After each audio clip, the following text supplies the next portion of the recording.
স্বাগত জানাচ্ছি প্রবাসী বাংলাদেশে বিশ্বের বিভিন্ন প্রান্তে থাকা প্রবাসীদের খবরাখবর নিয়ে এই আয়োজনে আপনাদের সাথে আছি আমি হাসানুর রহমান।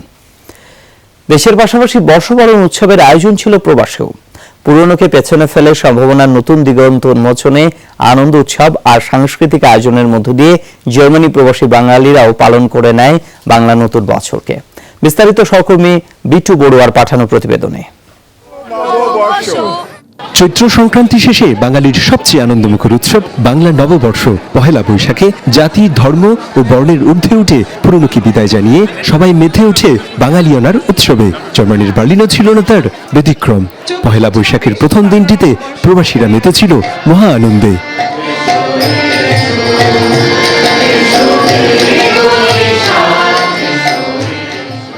প্রবাসীদের সংগঠন বেঙ্গালি কন্ট্রোল ফোরামের উদ্যোগে আয়োজিত বর্ষবরণ উৎসবে অংশ নেয় দেশটির বিভিন্ন শহরে বসবাসরত বাংলাদেশি সহ স্থানীয়রা।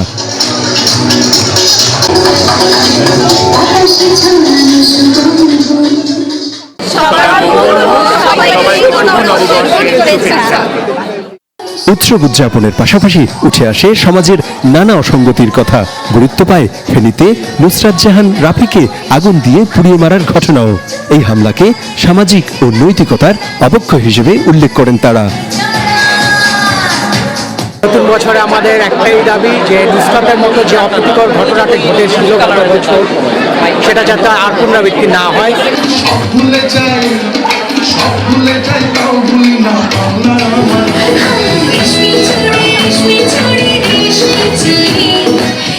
সামাজিক সুবিচার ও মানবিক মর্যাদাকে সুনিশ্চিত করার মাধ্যমে সমস্ত ভুল ও গ্লানিকে মুছে ফেলে বাংলাদেশ এগিয়ে যাবে সামনের দিকে। শুভ হোক 1426। জার্মানির বার্লিন থেকে বিটু বড়ুয়া, যমুনা নিউজ। 1426 বাংলা নববর্ষ বরণ উপলক্ষে এক বর্ণাঢ্য সন্ধ্যার আয়োজন করে আরব আমিরাতের বাংলা দূতাবাস। মঙ্গলবার ইন্টারকন্টিনেন্টাল হোটেলে আয়োজিত অনুষ্ঠানে উপস্থিত ছিলেন দেশটিতে অবস্থানরত বিভিন্ন দেশের কূটনীতিকরা। অনুষ্ঠানটি পরিচালনা করেন দূতাবাসের প্রথম সচিব জুবায়েদুল ইসলাম।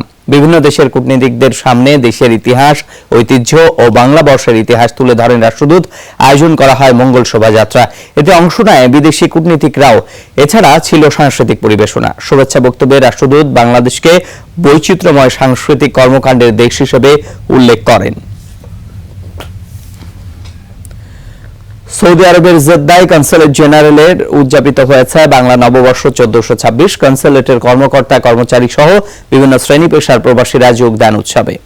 বাংলাদেশের ইতিহাস, ঐতিহ্য ও সংস্কৃতিকে তুলে ধরা হয় অনুষ্ঠানে। আয়োজন করা হয় সাহিত্য সংবাদ, কবিতা পাঠ, বাউল গান ও সাংস্কৃতিক অনুষ্ঠানের। উদ্বোধন অনুষ্ঠানে বক্তব্য রাখেন ভারপ্রাপ্ত কনসাল জেনারেল মোহাম্মদ আমিনুল ইসলাম। প্রবাসীদের উদ্যোগে আয়োজন করা হয় পিঠা উৎসবেরও। উদ্বোধন করেন কালসান জেনারেলের স্ত্রী বেগম সাবরিনা নাহারিন। ফ্রান্সের প্যারিসে উদযাপিত হয়েছে বাঙালির প্রাণের এই পহেলা বৈশাখ। হয় জমকালো এক সাংস্কৃতিক অনুষ্ঠানও। ফ্রান্সে বসবাসরত প্রবাসী বাংলাদেশিরা অংশগ্রহণ করে অনুষ্ঠানে। শুভেচ্ছা বক্তব্য রাখেন সংগঠনের সভাপতি নজরুল ইসলাম চৌধুরী। প্রধান অতিথির বক্তব্য রাখেন ফ্রান্স আওয়ামী লীগের সভাপতি বেনজির আহমেদ সেলিম। আরও বক্তব্য রাখেন সংগঠনের প্রধান উপদেষ্টা, অনুষ্ঠানের পৃষ্ঠপোষক সাত্তার আলী সুমন, দূতাবাসের প্রথম সচিব নির্ঝর অধিকারী। যৌথভাবে অনুষ্ঠানটি উপস্থাপনা করেন সংগঠনের সাধারণ সম্পাদক গৌতম বিশ্বাস ও যুগ্ম সাধারণ সম্পাদক শাকিল সরকার। দর্শক, যাত্রাবাড়ির কাজলাই কুতুবখালীতে একটি আবাসিক ভবনে আগুন লেগেছে। সহকর্মী শওকত মঞ্জু শান্ত সেই ঘটনাস্থলে আছেন, যাচ্ছি তার কাছে। শান্ত, আগুন কি নিয়ন্ত্রণে আনা গেছে? আর আপনি জানিয়েছিলেন যে ভবন থেকে সবাইকে বের করা গেছে, তো এখন কি ভেতরে কেউ আছে কিনা এ ব্যাপারে আপনার কাছে কোনো তথ্য কি আছে?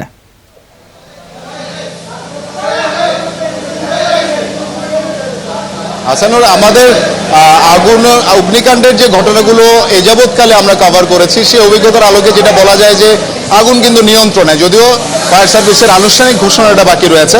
এখন তারা যে কাজটি করছেন, এই ভবনের যে ধোঁয়াগুলো আছে সেই ধোঁয়াগুলো বের করে দেওয়ার চেষ্টা করছেন এবং গোডাউনের যে তাপটা রয়েছে সেই তাপটা যখন সহনীয় মাত্রায় আসবে তখনই তারা ঘোষণা করবে যে আগুন নিয়ন্ত্রণে। আমি একটু এই ভবনটির আসলে একটু সিঁড়ির অংশটা দেখাতে চাই। এই ভবনটি দুই পাশে দুইটি সিঁড়ি রয়েছে।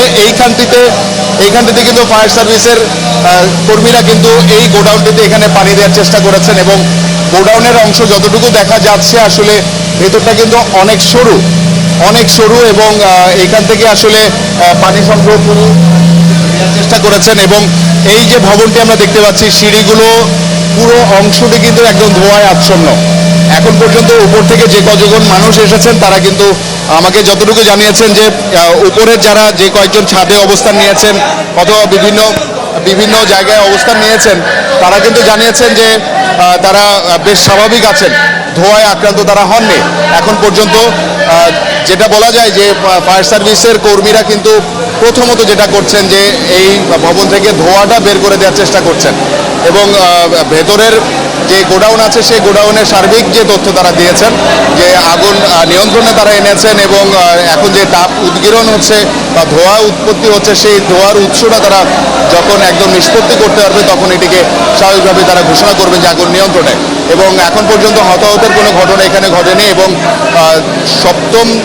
ষষ্ঠ, সপ্তম এবং অষ্টম তলায় যে মাদ্রাসা রয়েছে সেখানকার শিক্ষার্থীদেরকেও বেশ নিরাপদে সরিয়ে নেওয়ার সুযোগ এখানে ছিল এবং তারা নিরাপদে সরে গিয়েছে, বাইরে অবস্থান নিয়েছে তারা।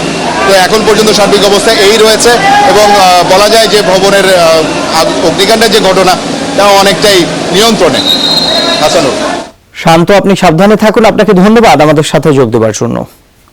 আর এরই সাথে প্রবাসী বাংলাদেশে একটা বিরতি নিচ্ছি, ফিরছি একটু পরে, আমাদের সাথেই থাকুন।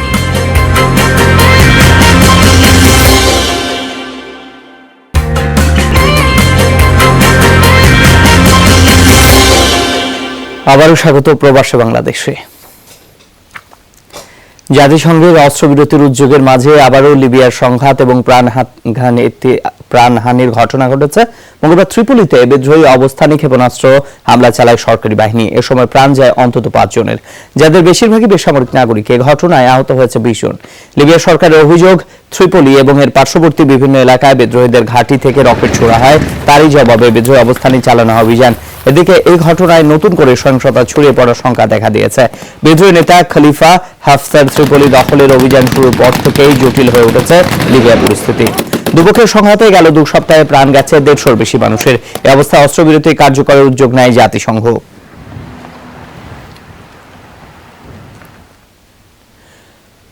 এক সপ্তাহের মধ্যেই শুরু হবে ফ্রান্সে পুড়ে যাওয়া নটরডেম ক্যাথেড্রালের সংস্কার কাজ।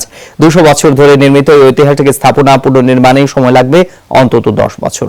চলছে অর্থ সংগ্রহ, এরই মধ্যে অনুদান উঠেছে 800 মিলিয়ন ইউরো। অগ্নিকাণ্ডের ঘটনায় শোক জানিয়ে ফ্রান্সবাসীকে ঐক্যবদ্ধ থাকার আহ্বান জানিয়েছে বিশ্ব নেতারা। এমন ভোর অনাকাঙ্ক্ষিত প্যারিসবাসীর কাছে। দুদিন আগেও যে ক্যাথেড্রাল ছিল ইতিহাসের অন্যতম নিদর্শন, 800 বছরের ঐতিহ্য, সেটি এখন ঝলসে যাওয়া প্রাণহীন মূর্তি। প্রেসিডেন্ট ইমানুয়েল ম্যাক্রনের ঘোষণা অনুসারে 2-1 সপ্তাহের মধ্যে শুরু হবে পুনর্নির্মাণের কাজ। এরই মধ্যে চলছে স্থপতিদের পরীক্ষা নিরীক্ষা। নটরডেমের কাজের দায়িত্ব পেয়ে খুবই খুশি আমরা। এর সবচেয়ে বেশি ক্ষতিগ্রস্ত হয়েছে ছাদের অংশ। আমার বিশ্বাস ফ্রান্সের স্থাপত্য বিশেষজ্ঞরা দারুণভাবে কাজ শেষ করতে পারবেন, এমনকি আগের চেয়ে আরো উন্নত করে করবেন। বিশ্ব নেতারা বলছেন এমন কঠিন পরিস্থিতিতে ঐক্যবদ্ধ থাকতে হবে ফ্রান্সবাসীকে। মোকাবেলা করতে হবে সব পরিস্থিতি। প্রথমে নিরাপত্তা কর্মী যখন বলছিল আগুনে পড়ছে নটরডেম, তখন আমি বিশ্বাসই করিনি, ভেবেছিলাম মজা করছে সে। ছবিতে দেখার পর খুবই কষ্ট পেয়েছি। তবে পরিস্থিতি সামাল দিতে সবাই ঐক্যবদ্ধভাবে থাকতে হবে। স্থানীয়দের চাওয়া, পকেটের টাকা দিয়ে হলেও যত দ্রুত সম্ভব নির্মাণ করা হোক নটরডেম ক্যাথেড্রাল। এরই মধ্যে অনুদান উঠেছে 800 মিলিয়ন ইউরো। সহায়তার ঘোষণা দিয়েছে বড় বড় ব্যবসায়ীরা। 2 দিন আগেও এখান থেকে ঘুরে গেছি, সত্যি এখন বিশ্বাস করতে কষ্ট হচ্ছে। আমি চাই আবারও আগের অবস্থায় ফিরবে এই ক্যাথেড্রাল। আমি খুবই কষ্ট পেয়েছি এই ঘটনায়। যখন টেলিভিশনে দেখি আগুন লাগার খবর, সাথে সাথে ছুটে আসি। এই স্থাপনা সংস্কারের জন্য 500 ইউরো অনুদান দিয়েছি। দেশটির সরকারি হিসেব বলছে ক্যাথেড্রাল পুনর্নির্মাণের কাজ শেষ হবে মাত্র 5 বছরে। তবে বিশেষজ্ঞরা বলছেন 200 বছর ধরে তৈরি করা এই স্থাপনা পুড়ে যাওয়া অংশের সংস্কারে সময় লাগবে অন্তত 1 দশক। অমিত হাসান রবিন, যমুনা নিউজ। প্রবাসী বাংলাদেশের পর্যায়ে আরো একটা বিরতি নিচ্ছে, ফিরছে একটু পরে, আমাদের সঙ্গেই থাকুন।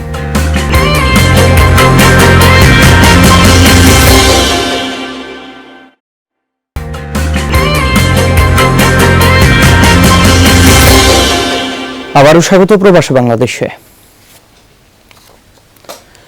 যুক্তরাজ্যে বসবাসরত মৌলভীবাজার সদর উপজেলার দুর্লভপুর গ্রামের প্রবাসীদের এক মিলন মেলা অনুষ্ঠিত হয় রোববার নর্থ ওয়েস্ট লন্ডনের একটি কমিউনিটি সেন্টারে আয়োজিত মিলন মেলায় অংশ নেয় প্রবাসীরা।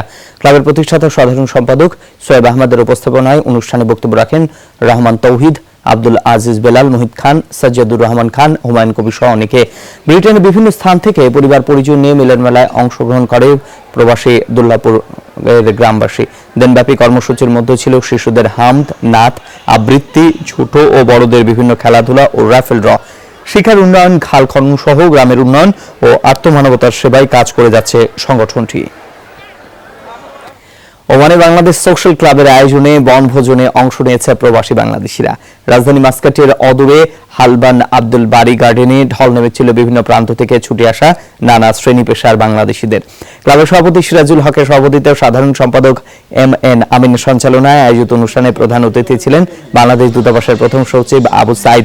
বিশেষ অতিথি হিসেবে বক্তব্য রাখেন গালফ এক্সচেঞ্জের নির্বাহী কর্মকর্তা ইফতেখারুল হাসান, সোশ্যাল ক্লাবের সহসভাপতি রেজাউল করিম, আজমুল হক বাবুল, কমিউনিটি নেতা জসিমউদ্দিন, মুক্তিযোদ্ধা নোমান, সৈয়দ মঞ্জুরুল ইসলাম, আল হোসনি গ্রুপের জিএম ইব্রাহিম চৌধুরী, বাংলাদেশ স্কুল মাস্কাটের অধ্যক্ষা ফারজানা করিম সহ অনেকে।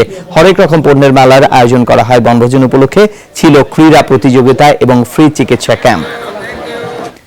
দর্শক, এই ছিল প্রবাসী বাংলাদেশে। এতক্ষণ সাথে থাকার জন্য আপনাদের সবাইকে ধন্যবাদ।